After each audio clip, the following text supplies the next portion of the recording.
안녕하세요. 크리스찬 나우 김은교입니다. 마음대로 행하지 말고 정의를 단연 행하고 될지 안 될지 동의하지 말고 현실적인 것을 대담하게 붙잡으라. 자유는 생각에 도피해 있지 않고 오직 행동 안에만 자유가 있다. 오직 하나님의 계명을 준수하고 그대 믿음에 의지하라. 두려워 주저하지 말고 뛰쳐나와서 사건의 폭풍 나서라. 그리하면 자유는 그대의 혼을 환호하며 맞이할 것이다. 나치 히틀러에 저항했던 젊은 보네포 목사님이 감옥 안에서 옥중서관에 썼던 6줄짜리 짧은 시입니다. 이 시를 생각할 때 요즘 현실 속에서 책임을 잊고 오직 자신의 욕망만 추구하고 있는 한국 사회의 고위층을 반성하게 됩니다. 존경하고 싶은 지도자가 드문 이 시대, 우리는 어떠한 그리스도인으로 살아야 할지요. 바로 이때 보네포 목사님을 생각해 봅니다. 그래서 오늘은 보네포 목사님에 대해서 이야기를 나누는 시간을 마련했습니다. 오늘 출연해 주신 귀한 분들을 소개해 드리겠습니다.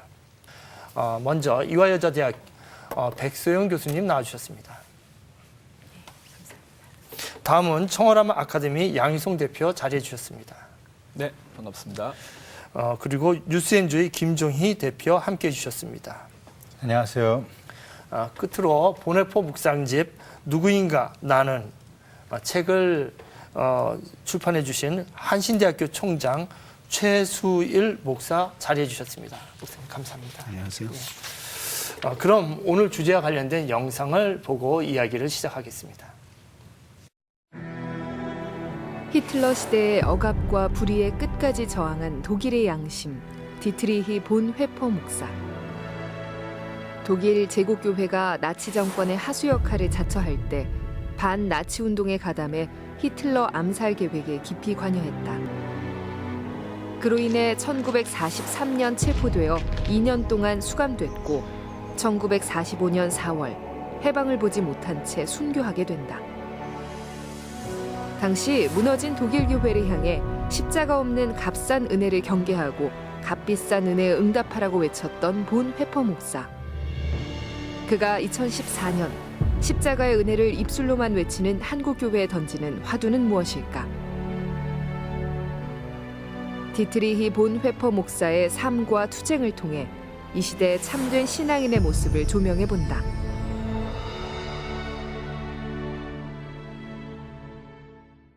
오늘 방송이 의미가 있는 이유는요, 바로 이 책 신도의 공동생활이 1964년에 번역되어서 50주년이 되는 해가 올해 2014년입니다. 그래서 오늘 이 방송은 보네포의 우리 한국의 보네포 목사님이 알려진 지 50주년이 되는 기념할 만한 해 보네포 목사님을 생각해보는 시간이 되겠습니다. 자, 누구인가 나는이라는 책을 우리 총장님 써주셨는데요. 보네포 목사님, 이분은 어떻게 생각해야 될지 간단하게 말씀해 주시면 감사하겠습니다. 네. 디트리히 보네퍼가 1943년 4월 5일로 기억하는데요. 그 한스 폰 도난이라는 그 당시 독일 나치의 상당히 고위층 장군하고 히틀러 암살 음모에 가담한 것이 이제 발각이 돼서 구속이 되었습니다. 거의 2년여 동안 이제 감옥 생활하면서 쓴 편지들이 이제 옥중서관으로 묶였고요. 히틀러 암살 음모에 이제 보네퍼가 참여한 이유가 있습니다. 잘 알려진 이야기지만 보네퍼가 이런 이야기를 했죠. 한 정신 이상자가 차를 몰고 가면서 많은 사람들을 해치고 있는데 교회는 그동안 그 차가 해치고 지나간 사람, 부상당한 사람들을 치유하는 일에만 관심을 기울여 왔는데 더 중요한 일은 그 미친 운전사를 그 차에서 끌어내는 것이다. 라고 말함으로써 간접적으로 그 독일을 그 전쟁 국면으로 명백하게 전쟁으로 가고 있는 이 독일 지도부인 특별히 히틀러를 제거하는 것이 가장 그리스도인의 과제라고 생각하는 걸 간접적으로 표현했고 또 그런 단순히 생각에 머물지 않고 이제 히틀러 암살 음모에 가담을 했죠. 그것이 전후에 또 논란을 일으키기도 했습니다. 어떻게 기독교인이고 목사가 히틀러 물론 나쁜 사람이지만 그 사람을 제거하고 암살하려고 했느냐. 뭐 살인은 명백하게 그리스도교에서 그 음하는 죄인데 그래서 사실은 그 기독교인에게 과연 살인이 허락될 수 있느냐에 대한 신학적 논란부터 보네포의 그 사형을 그 복권하는 것도 굉장히 늦어진 적이 있었죠. 그때 이제 보네포가 자기는 한 사람을 살해함으로써 그 하나님께서 그 살인에 대한 책임을 나에게 묻는다면 나는 그 책임을 감당할 준비가 되어 있다라고 이제 말을 했습니다. 그러나 한 사람의 그 개인의 어떤 도덕적 그 책임보다 어쩌면 더 큰 악을 제거하는 것이 그에게는 기독교인으로서의 신앙 양심에 전혀 갈등을 일으키지 않는다고 보았기 때문에 이제 그래서 만약에 오늘 우리가 다시 보네포를 생각한다면 모든 형태의 국가 권력 이게 그 신격화되고 우상화되는 것에 대한 비판이 제기되는 곳, 또 그런 우상화된 권력 앞에서 교회가 이제 침묵하는 곳, 그리스도교 신앙의 공공성이나 정치적 성격을 그 외면하고 신앙을 지극히 개인화, 내면화하는 곳, 또 그리스도의 제자가 된다는 것이 오늘 우리 시대에 무엇을 뜻하는지 질문되는 모든 곳에서 사실은 보네포가 우리에게 어떤 새로운 방향을 지시한다는 점에서 보네포의 신도의 공동생활 한국어 출판 50주년을 기해서 다시 이런 특집 기회를 갖게 된 건 의미 있는 일이라고 생각합니다. 예. 그래도 이게 보네포 그러면 이게 누군지 낯선 것 같아요. 보네포 누구인지. 뭐 미친 운전사 뭐 이런 이야기도 있는데 이게 무슨 얘기인지요, 양 대표님? 이제 히틀러가 1933년 이제 집권을 하게 되는데 이제 보네포의 그 역사를 간략하게만 훑어봐도 이미 히틀러 등장에 앞서서 위기의식이 많았던 것 같아요. 히틀러의 등장, 그다음에 유대인에 대한 이런 박해에서부터 나중에 학살로 이어지고 또 임박한 전쟁 이런 것들을 이제 아주 몸으로 겪으면서 또 그 앞에 교회가 아무런 역할도 하지 못하고 혹은 더 반대로 이런 상황을 방조한다든지 더 순응하고 정당화시키는 역할로 동원되는 그 상황 앞에 굉장히 좀 위기감을 느낀 굉장히 아주 그 집약된 그런 삶을 좀 살아가고 있었던 그런 시기를 이제 보네포가 좀 뚫고 나갔던 것으로 볼 수 있을 것 같습니다. 아, 그렇습니까? 우리 뭐 2차 세계대전 그러면은 아우슈비츠에 유대인들이 많이 학살되었다고 이렇게 얘기가 되고 있는데요. 그때 독일 교회는 어땠고 보네포는 어땠는지요? 예, 저는 19세기부터 시작했던 민족주의가 독일 안에서는 1차 대전을 통해서 사실은 뭔가 막 크게 이루어보고 싶었던 그 광기가 한번 좌절되고 난 다음에 히틀러라는 인물을 통해서 경제적이고 사회적이고 정치적으로 본인들이 또다시 이렇게 일어날 수 있을 거라는 희망이 어떤 그런 그 엄청난 그 집단 광란을 일으킨 게 아닌가라는 생각을 하는데요. 나치즘이라는 게 사실 인종우월주의고 민족우월주의잖아요. 그래서 이제 하나의 제국, 하나의 교회 이렇게 정말 동질화된 제국을 만들고 싶은 열망이었는데 바로 거기에 대부분의 교회들이 독일 교회들이 이제 동조했죠. 그래서 이제 국가 교회라고도 하고 제국 교회라고도 합니다만은 그래서 심지어는 그 초대 국가 감독의 경우에는 국가교회 감독의 경우에는 그리스도께서 아돌프 히틀러를 통해서 이 땅에 오셨다. 그러니까 이런 말을 할 정도로 그러니까 성경적인 신학적인 근거를 그 체제를 유지하기 위해서 계속 노력을 해왔었죠. 근데 거기에 대해서 이제 많은 이제 신앙 양심을 가진 그 지역 교회 평신도들 그때 목사님들이 이건 비상사태다. 이거는 우리 신앙으로 도저히 인정할 수 없는 것이다. 라고 생각하면서 이제 같은 해에 그 목사 긴급 동맹을 결성을 하게 되고요. 그러면서 뭐 2,000명, 6,000명, 그 마지막엔 7,000명까지 아마 조인을 했던 것으로 압니다. 그러면서 그분들이 안 되겠다. 이런 정말 조직적 악에는 우리가 조직적으로 신앙 양심을 가지고 대항을 해야겠다 생각하면서 이제 뭐 그 바르멘에서 신앙 고백도 이야기하고 했던 그 고백적인 그들의 움직임을 이제 저희가 고백교회라고 알고 있습니다. 숫자는 소수였지만 그 살아있는 신앙 양심을 가지고 정말 그 전체주의화 되어가고 있는 그 그 체제 유지적인 그 큰 거대한 국가교회를 향해서 죽기까지 싸웠던 그런 모임이었고요. 그 보네포 경우에는 이제 거기에 젊은 그 목사 지도자로서 굉장히 활발하게 참여했던 그런 분이었죠. 예. 예. 히틀러에게 충성을 다했던 그 독일 그 당시의 교회들. 근데 뭐 일본도 그 식민지 시절에 정말 그 파시즘 아래에서 모든 교회들이 그냥 그 독재자한테 충성하는 이런 것들이 한 역사의 흐름으로 보이는데요. 한국 교회는 어떻다고 생각하시는지요?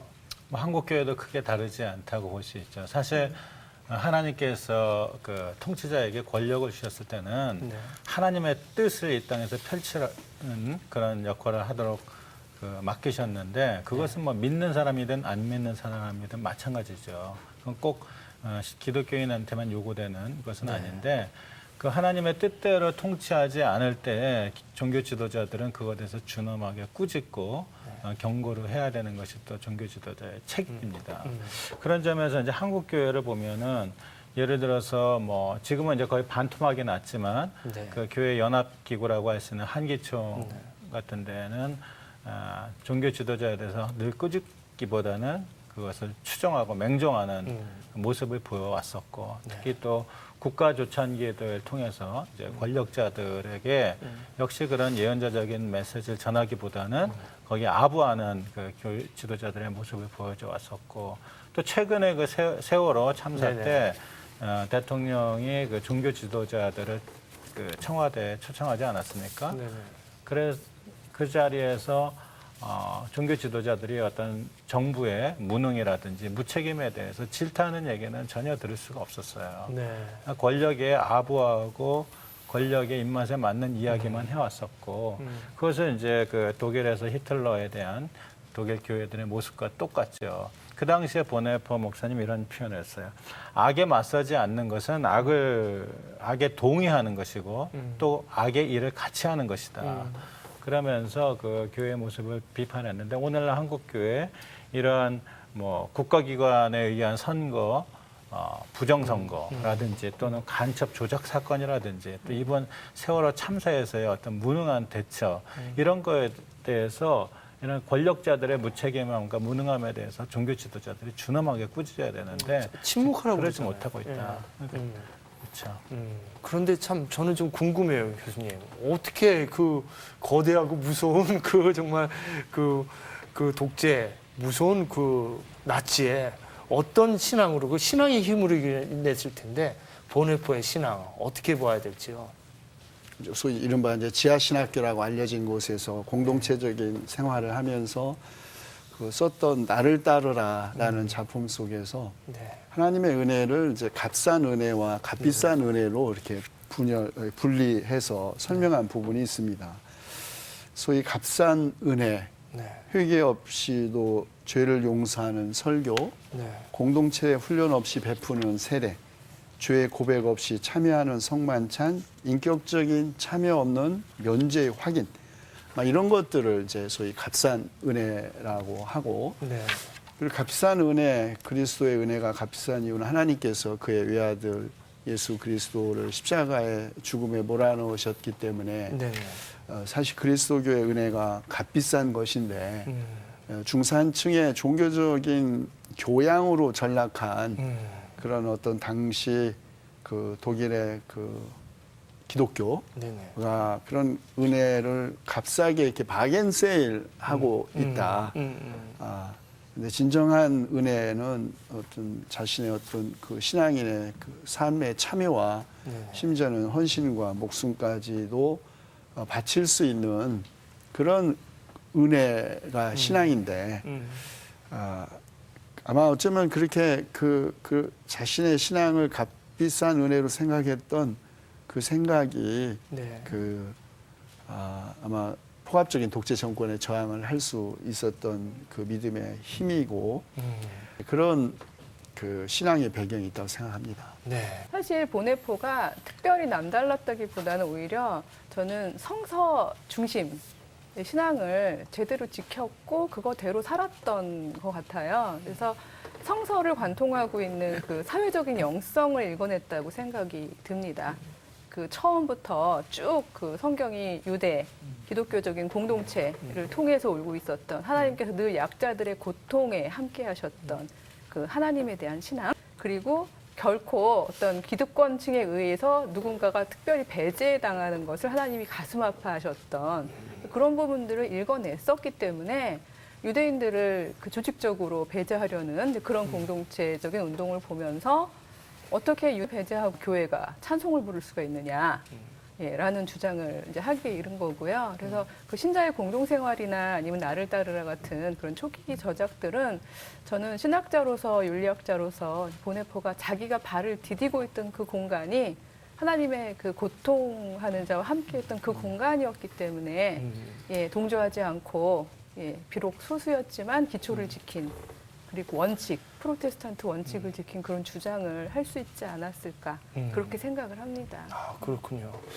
근데 저는 이제 말씀을 그 흐름은 알겠는데 아직도 보네포가 이해가 안 돼요. 저는 아주 유복한 집안 아들이거든요. 뭐, 슈바이처나 윤동주도 그랬고 이런 사람들이 하루아침에 이렇게 변화되기 쉽지가 않은데 어떻게 해서 이렇게 보네포는 이런 삶을 선택하게 되었는지 그 조금만 더 양 대표님이 설명해 주시면 어떨까 싶습니다.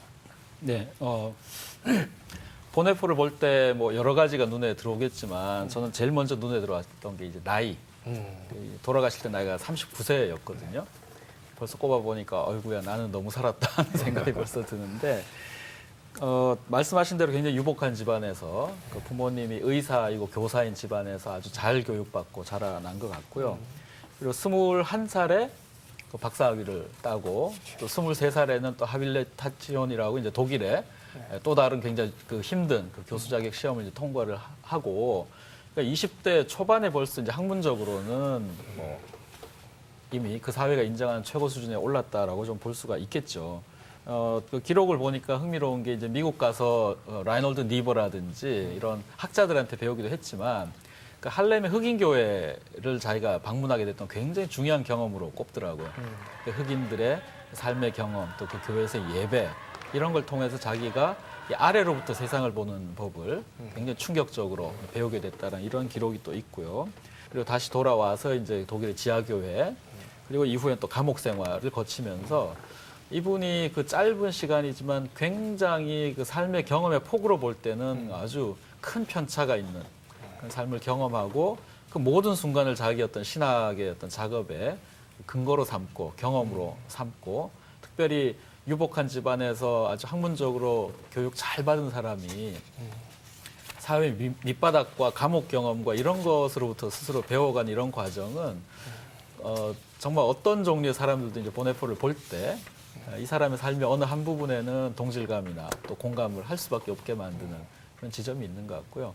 그걸 다 이제 신학으로 묶어내려는 노력을 했다라는 게 아마 굉장히 큰 일일 것 같은데 뭐 그런 면에서 우리가 좀 그 보네포의 신학을 들여다볼 때 학구적인 측면도 있지만 또 동시에 어떤 삶의 그 고통의 어떤 흔적이라든지 이런 장면들을 참 많이 느끼게 되는 게 그런 이유 때문이 아닌가 싶습니다. 그렇군요. 그러니까 저는 이제 그 아까 총장님께서 말씀하신 그 나후어게 거기 나를 따르라에서 비범성이라는 단어가 앞부분에 나오는데 이거 워낙 천재고 똑똑하고 그러니까 보네포한테 자꾸 비범하다 그렇게 얘기했나 봐요. 근데 자기가 생각하는 비범성은 그게 아니라 약한 사람 예수님처럼 낮은 데로 가는 게 비범한 거다. 그렇게 얘기하면서 그 비범성은 그 일상성과 은밀성과 결합돼야 된다. 늘 일상적이어야 되고 늘 나타내지 않고 은밀하게 약자들과 같이 해야 되는 거. 그것이 비범성이고 그것이 예수님이었다. 그런 고백이 좀 그런 얘기가 나오기까지 그 과정이 삶에 정말로 많은 체험이 쌓이지 않았나 이런 생각이 좀 들어봅니다. 근데 총장님 아무래도 그 보네포 그러면은 많은 사람들이 옥중서관으로 기억을 하는 것 같아요. 그래서 거기에 이제 핵심이 있다고 얘기하는 분들도 많은데 그 두꺼운 옥중서관 우리가 어떻게 생각해야 될지요? 네, 그 옥중서관에서 제기된 몇 가지 그 중요한 그 신학적 논란거리는 그가 그동안 이제 대부분의 이제 독일의 자유주의 신학적 배경에서 성장했던 보네포가 그 소위 교양화된 중산층의 교양으로 그 전락한 기독교. 그래서 하나님을 그 인간의 욕망을 이렇게 투영하고 그것을 실현하기 위해서 어떤 작업 가설로 혹은 뭐 옛날 도깨비 방맹이처럼 생각하는 그런 잘못된 그 신관에 대한 이제 비판이 있었고요. 그리고 이제 교회를 이제 타자를 위한 교회 혹은 그리스도인을 타자를 위한 존재로 이제 규명함으로써 오직 자기 자신의 내부적인 그 일에만 그 관심을 갖거나 그것과만 관계를 맺는 교회로 하여금 그 타자를 향하여 자신을 개방하고 타자를 향하게 하게 한 어떤 이제 새로운 교회론도 이 옥중서신이 우리에게 제공한 중요한 신학적인 상상력이 아닌가 생각합니다. 또 하나는 구원을 이제 그 피안의 세계에서 찾아왔던 그 종교로서의 기독교에 대해서 구원은 사실은 죽음 저편이 아니라 죽음 이편, 지금 우리가 살고 있는 삶의 한 복판에서부터 그리고 하나님은 인간의 삶의 한계선상에서부터 찾아지는 것이 아니고 삶의 한 복판에서 체험되는 분이시다. 그런 의미에서 기독교는 그 수많은 종교의 어떤 구원 신화와 구별되어야 한다라는 거고요. 다른 한면에서는 옥중서신 통해서 그 보네퍼가 겪었던 그 내적인 은밀한 고민과 그 갈등 그리고 그 약한 인간적 모습도 가감 없이 솔직하게 표현함으로써 우리가 인간 보네퍼를 훨씬 더 정확하게 이해할 수 있는 길을 열었다고 볼 수 있습니다. 아, 그렇군요. 근데 또 이해가 안 돼. 나는 그 이해가 안 되는 게 보네포 같은 이렇게 의로운 사람이 있었는데 그 히틀러가 지탱을 했단 말이죠. 근데 그 독일이 다 기독교 사회가 아닌가요? 개신교 아니면 카톨릭인데 이 어떻게 이렇게 히틀러가 정권을 유지할 수 있었는지요? 아이히만이라는 사람도 있었던 것 같은데 그 말씀 좀 우리 양 대표님 부탁드리겠습니다. 예, 그 2차 대전 당시 이제 유대인 학살의 그 최고 책임자가 도대체 누구냐 이렇게 쭉 올라가다가 이제 나온 사람 중에 이제 아이히만이 있죠. 한참을 이제 피해 다니다가 1960년도에 체포가 돼서 예루살렘으로 보내지고 이제 공개적인 전범 재판에 붙여지게 되는데 많은 사람들이 예상하기를 이 사람이 그 수많은 유대인 학살에 대한 굉장한 죄책감과 인간으로서의 어떤 그 뉘우침이랄까 후회랄까 이런 것들을 갖고 있지 않겠는가라고 생각을 했는데 의외로 공개 재판에 나와서 전혀 자기의 잘못을 인정하지 않고 자기는 그냥 주어진 명령을 성실하게 수행했을 뿐이다. 어떻게 나한테 주어진 것을 효과적이고 신속하게 잘 집행하는 것이 자기의 관심사였지 군인으로서 주어진 명령에 복종했을 뿐 그 이상의 어떤 것을 전혀 자기의 잘못을 인정하지 않는 모습을 보면서 이제 전 세계 사람들이 이제 충격을 받는 거죠. 어떻게 저럴 수가 있는가. 근데 이 사건을 이제 거기에서 바로 취재를 했던 한나 아렌트라는 이제 여성 철학자가 그 말이 설명되지 않는 이 상황을 이제 포착하는 용어로 쓴 것이 이제 무사유, 생각하지 않는다 하는 그 용어를 썼던 것 같습니다. 사고하지 않고 생각하지 않고 우리가 성실하게만 살아가는 것이 존재하고 있는 악의 체제에 봉사하는 길이 될 수 있다. 아마 어쩌면 우리가 세상을 살아가면서 단지 성실하기만 한 것으로 충분하다고 생각을 하는데 때로 우리의 성실함이 거대한 악과 사륙의 체제를 지탱하고 또 그것을 더욱 유능하게 그 체제를 만들어가는 데 도움이 될 수 있다 하는 것을 잘 좀 포착한 것 같고요. 막 그런 면에서 본다면 보네퍼 같은 사람은 그야말로 사고하는 자기가 지금 눈앞에 닥친 현실과 거기서 자기가 무엇을 해야 되는지에 대한 끊임없는 고민과 사고를 했던 사람이라면 아이히만은 그 반대편에서 주어진 명령을 단지 성실하게만 수행하는 그리고 그 결과로서 엄청난 사륙의 책임적인 역할을 하게 되는 존재로 나타나는 것 같습니다. 우리 상황에도 시사하는 바가 상당히 많지 않을까 싶습니다. 네, 그러게 말이에요. 잘못된 구조 안에서 아무리 열심히 성실하게 하는 것, 그 성실함이 악을 구축해주는 원인이 된다. 그런 생각이네요.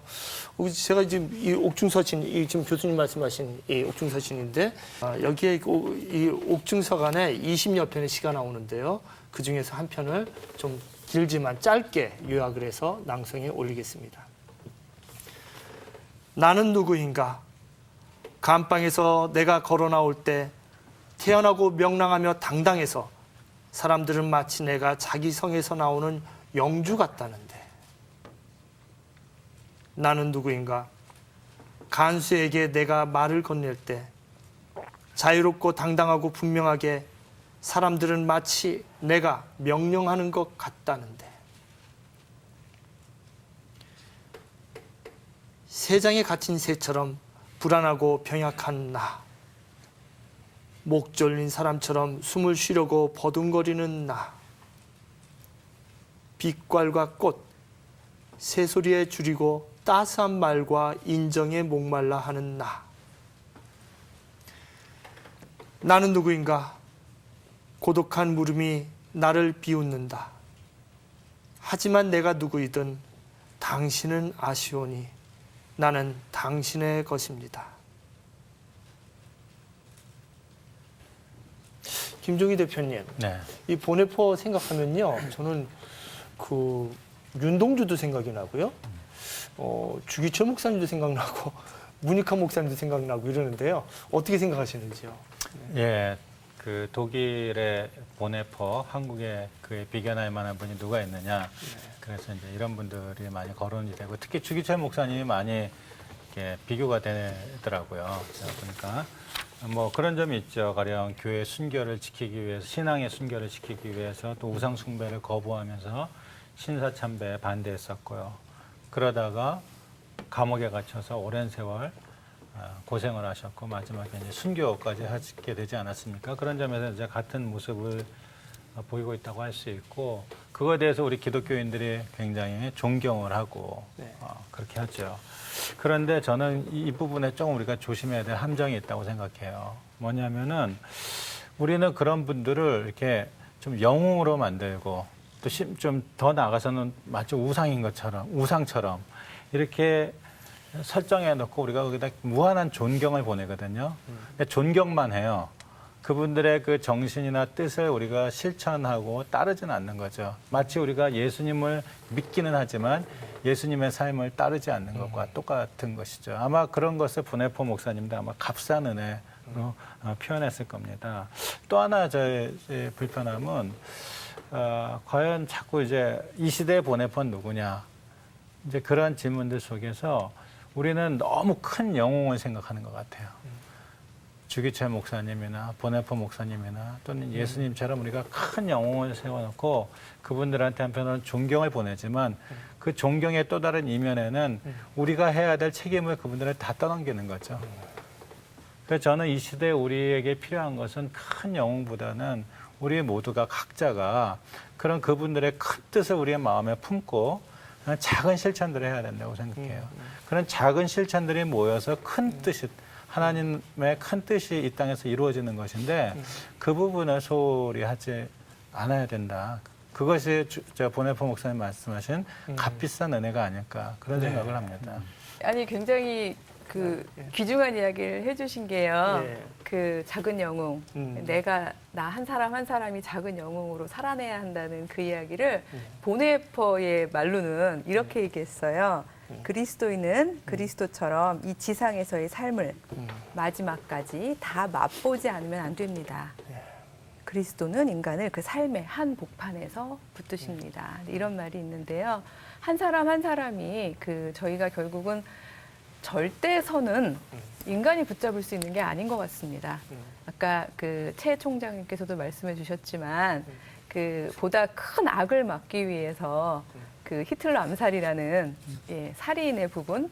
왜냐하면 기독교 저희 성서 안에서는 살인은 명백하게 죄라고 일종의 절대 명령으로 되어져 있는 거잖아요. 살인은 죄고 그 부분은 하나님께서 저희에게 부여하신 절대 명령이고 절대 선이 맞지만 인간은 저희 역사 안에서 절대 선을 실천하면서 살 수 없다는 거죠. 그것만을 생각하고 있다 보면은 어느 순간 저희는 관념적인 크리스천이 될 수밖에 없다는 생각이 듭니다. 그래서 그의 교수 자격 논문 제목도 그랬지만요. 행동과 존재. 저희 존재 안에서 원칙을 늘 염두에 두고 붙잡지만 그러나 내가 살아가고 있는 이 삶의 자리에서 나는 내 이웃의 생명을 지켜내고 그리고 보다 많은 사람의 생명을 지켜내기 위해서 나는 어떤 차선의 행동을 할 것인가 하는 부분을 끊임없이 기도하면서 고민을 해야 된다는 생각이 들어요. 그래서 매 순간 윤리적 결단을 하는 삶, 그게 작은 영웅들의 저희들의 삶의 자리가 아닐까 그런 생각을 해봅니다. 작은 영웅들의 이야기. 예. 근데 우리가 지금 이렇게 보네포를 읽는 거는 정말 이제 의미를 우리 삶에 끌어들이려고 하는 것인데 네. 지금 우리 총장님 모시고 우리가 지금 대학원 수업 공부하는 게 아니고요. 그렇죠? 그래서 우리가 정말로 이 보네포를 통해서 우리의 나라의 문제 이런 걸 좀 보려고 하는데 4월 달, 우리나라 이 4월 달 생각하면 4.19가 있었고 또 예수님의 부활절이 있고 또 게다가 이번에 4월 16일 날 아주 또 많은 그 어린 학생들이 희생당한 이런 사건이 있었습니다. 교수님, 그 얼마 전에 대통령이 적폐가 쌓였다고 폐단이 쌓여가지고 결국은 이렇게 일이 터졌다고 그러는데 적선이 쌓여야 되는데요. 선이 쌓여야 되는데 그렇지 못한 사회. 이렇게 보면서 그 어린 아이들의 그들의 희생 어떻게 봐야 될지 마음이 너무 아픕니다. 어떻게 봐야 할지요, 교수님. 네. 그 이번 세월호 사고 때 그 자신을 희생시켜가면서까지 많은 사람들을 구출한 그 사람들이 많이 있죠. 특별히 그 승무원으로서 그 선원들은 맨 마지막이라고 그래 학생들을 다 구하고 난 나중에 나가겠다고 자기 구명조끼를 학생들에게 주고 그 삶을 마친 이제 박지영 씨라든지 또 자기 아내하고 마지막 통화를 하고 아이들을 구하러 간다고 그 말을 남기고 떠난 뭐 양대웅 사무장 또 단원고 교사들 그동안 우리 한국 사회가 만들어 온 그 총체적인 그 모순 뭐 부정부패 뭐 관료주의 하여튼 모든 이 우리가 함께 만든 이 세상의 죄악이 그냥 그 총체적으로 집약된 함께 그래서 침몰한 그런 상징적 사건이 아닌가. 그런데 이런 분들 때문에 세월호가 침몰했지만 아직 우리 대한민국 호가 아직은 그래도 침몰하지 않은 그런 힘이 그리고 우리 그 소망이 되는 게 아닌가 생각합니다. 정말 수많은 작은 보네포들이 있었고요. 이번 세월호 사건에서도 수많은 우리 한국의 양심들이 함께 같이 있었다고 생각합니다. 세월호 사건 관련해서 뭐 초기부터 언론 보도가 너무 이쪽 저쪽으로 좀 혼란스럽게 많이 좀 나왔었는데 전 기간 내내 제 눈에 유독 좀 돋보였던 한 그 사건은 그 단원고 이제 남윤철 선생님 아주 그 상황 초기였는데 이제 돌아가신 게 확인이 되면서 그 어머님이 하셨던 말씀이 의롭게 갔으니 되었다 이런 그 말씀을 하셨더라고요. 그리고 나중에 이제 장례식 때 이제 아버님이 이렇게 말씀하셨어요. 사랑한다 내 아들아 잘 가라. 장하고 훌륭한 내 자식.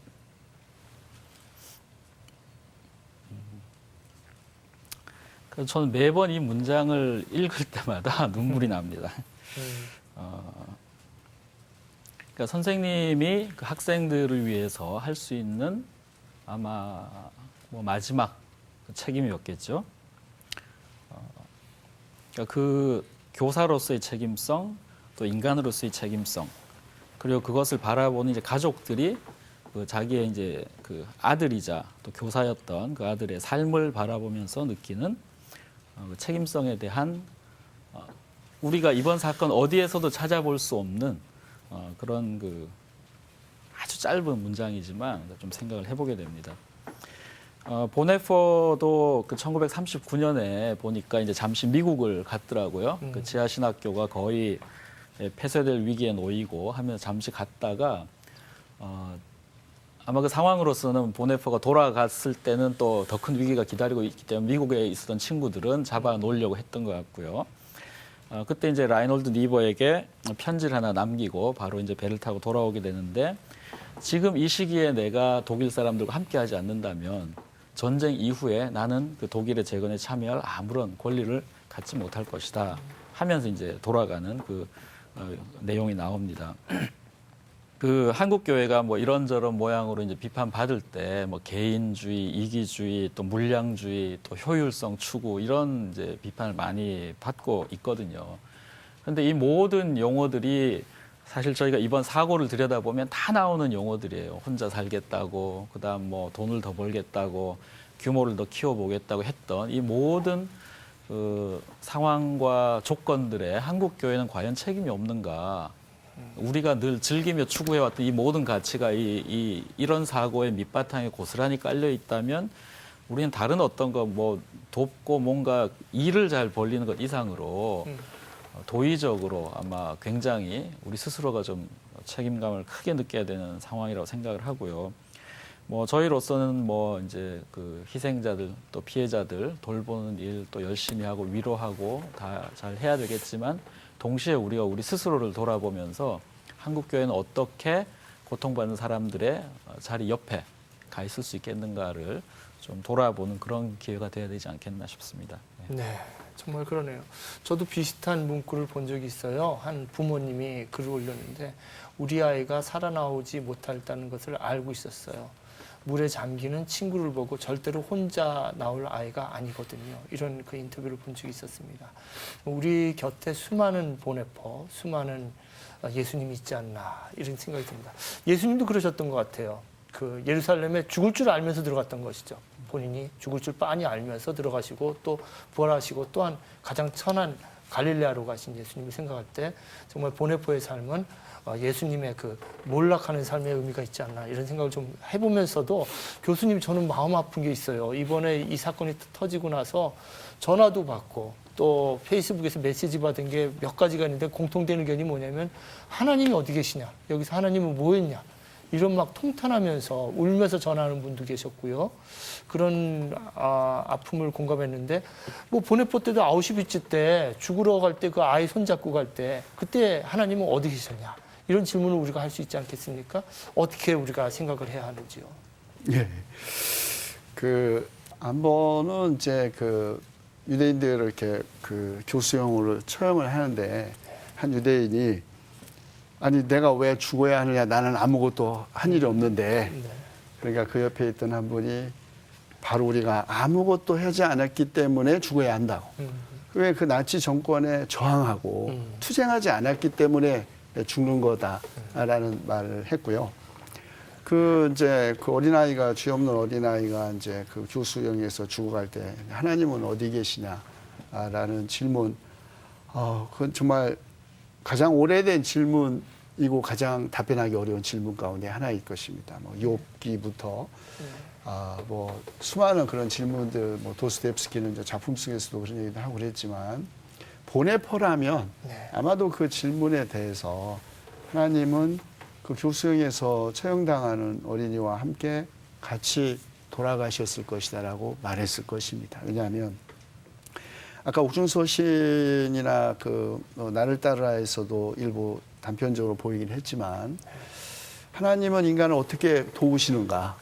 그 질문에 보네포는 십자가의 길로 인간을 도우신다. 하나님은 인간의 능력을 벗어나는 기적이나 피안의 세계에서 구원하지 않고 인간의 삶의 한 복판, 그러니까 그런 모순으로 가득 차고 원 이유 없이 억울하게 죽어야 하는 그런 삶의 한 복판에서 고난받는 사람들과 함께 고난받으심으로써 인간을 돕고 구원한다.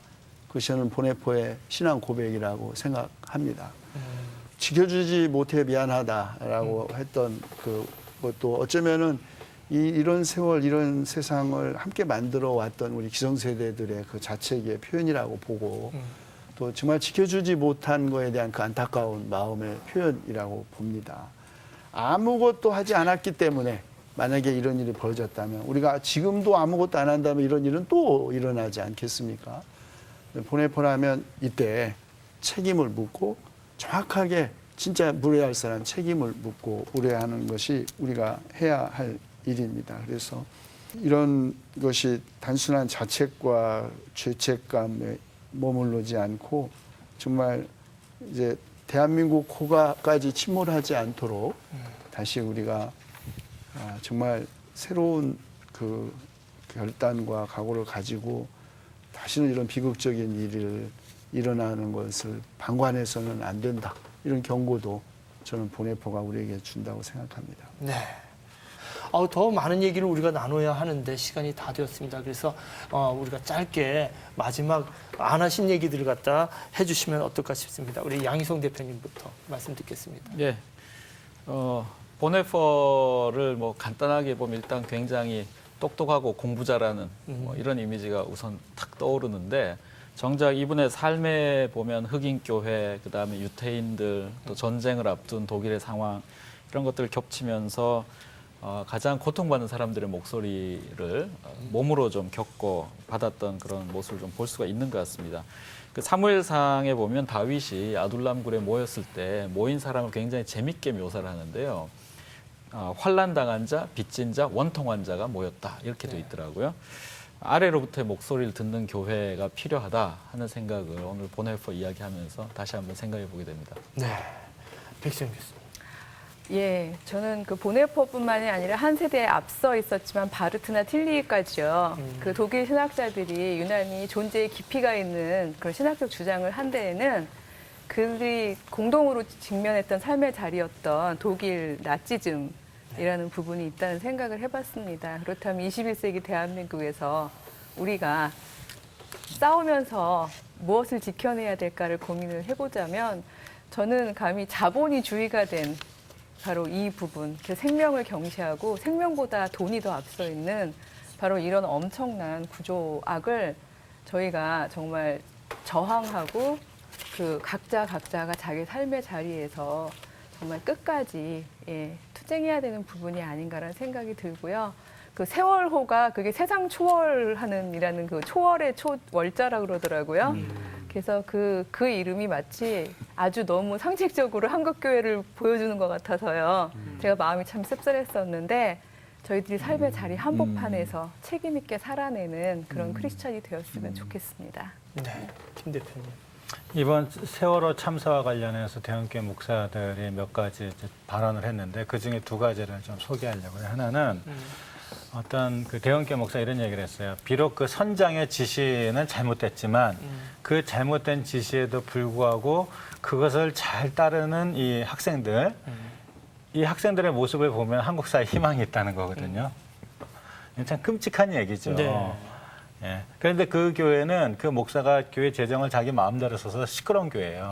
그러니까 자기가 그런 잘못을 저질러도 교인들 말 잘 듣고 순종하라 이제 이렇게밖에 해석이 안 되는 거죠. 굉장히 악한 의도를 가지고 남의 고통을 이용한다 이런 생각이 들어요. 그런데 실제로 많은 교인들은 아마 그런 잘못된 가르침과 지시에 맹목적으로 순종할 가능성이 많거든요. 그것이 곧 히틀러의 공범이 되는 것이고 악의 공범이 되는 것입니다. 그래서 깨어있고 이제 각성하는 것이 중요하고요. 두 번째로 어떤 목사는 자꾸 남 탓만 하지 말고 비판에만 열중하지 말고 좀 침묵하고 기도해라. 이제 그런 얘기를 했어요. 그것도 뭐 맞는 말이긴 하죠. 하지만 제대로 침묵하고 제대로 기도하고 제대로 실천하려면 또 제대로 분노할 줄 알아야 됩니다. 예수님도 악에 대해서는 엄청나게 분노하셨거든요. 그리고 악에 의해서 희생된 사람들에 대해서는 또 무한하게 슬퍼하셨고요. 그런 제대로 된 분노와 제대로 된 슬픔이 있어야지 그에 따른 제대로 된 행동이 있을 수 있고 보네포 목사님도 그리스도인이 된다는 것은 기도하는 것 그리고 사람들 사이에 정의를 이루는 것이라고 했거든요. 그렇게 기도하는 것과 자기의 실천을 하는 것 이 두 가지가 늘 같이 가야 된다고 생각합니다. 네, 교수님 어떻게 생각하시는지? 예, 그 말씀하신 것처럼 희생이 더 컸던 것은 그 가만히 있어라라는 말을 학생들이 그대로 믿었기 때문이었죠.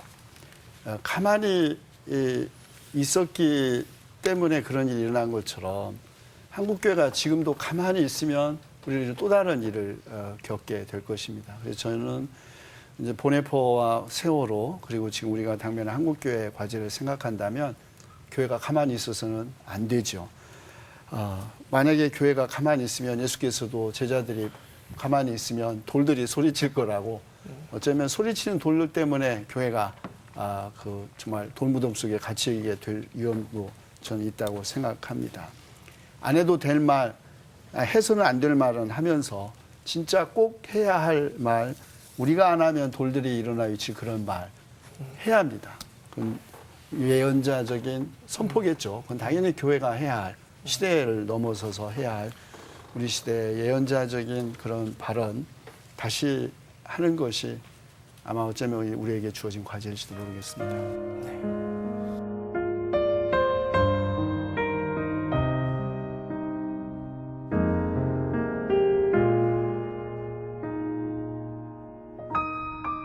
사 월 9일에 39살의 보네포 목사님은 사형당했고 일주일 이후에 히틀러는 실각하고 3주 이후에 4월 30일 날 히틀러는 자살합니다. 악이 비록 성하여도 진리 더욱 강하다라는 찬송가 구절이 생각납니다. 세월호에 있는 아이들이 아빠 엄마에게 가만히 있지 말라고, 보네포 목사님이 우리에게 가만히 있지 말라고, 예수님께서 가만히 있으면 돌들이 소리친다고 말씀하셨습니다. 우리가 움직여야 될 것 같습니다. 오늘 방송 여기까지 하겠습니다. 고맙습니다.